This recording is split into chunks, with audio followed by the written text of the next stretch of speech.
നമുക്ക് നല്ലൊരു ചക്കക്കുരു മെഴുക്കോട്ടി ഉണ്ടാക്കാം. അതിനായിട്ട് ചക്കക്കുരു ചിരണ്ടി കഴുകി വേവിച്ച് വെച്ചേക്കുമോ. ഇനി ചീഞ്ചട്ടി കുടഞ്ഞിട്ട് നമുക്ക് മെഴുക്ക് പുരട്ടി ഉണ്ടാക്കാം. ഇച്ചിരി വെളിച്ചെണ്ണ ഒഴിച്ച് കൊടുക്കാം. മെഴുക്കോട്ടിക്ക് ആവശ്യമായ വെളിച്ചെണ്ണ ഒഴിക്കണേ.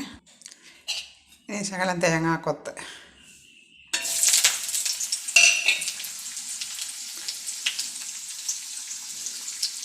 ഇതൊന്ന് ചൂടാവട്ടെ കിടന്ന് മൂക്കട്ടെ. തേങ്ങാക്കൊത്ത് ചെറുതായിട്ടൊന്ന് മൂത്ത്. ഇനി ഒരു കൊച്ചു സവോള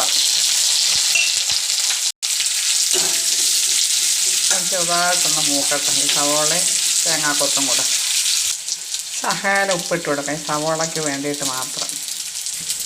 ശകലം മഞ്ഞൾപ്പൊടി ഇട്ട് കൊടുക്കാം. ഇനി നമുക്കൊന്ന് ഇളക്കായത്. ഈ ഉള്ളിയും തേങ്ങാക്കൊത്തും മൂത്ത് നമുക്ക് ഈ ചക്കക്കുരു ഇതിനകത്തോട്ട് കുടഞ്ഞിട്ട് കൊടുക്കാം. ഒന്ന് ഇളക്കി കൊടുക്കാം. ചക്കക്കുരു ഉപ്പിട്ടായിരുന്നു ഞാൻ വേവിച്ചത്.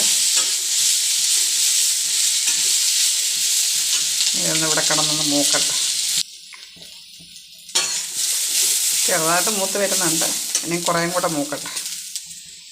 ശകലം മുളക് പൊടി ഇട്ട് കൊടുക്കും. നമ്മുടെ ചക്കക്കുരു മെഴുക്ക് പുരട്ടി അടിപൊളിയായിട്ട് മൂത്തിട്ടുണ്ട്. ഇനി 2 തണ്ട് കരിയാപ്പിലയും കൂടി ഇടാം അതിനകത്തോട്ട്. കരിയാപ്പില ഇട്ട് ഇനി ഇന്ന് ഇളക്കാം.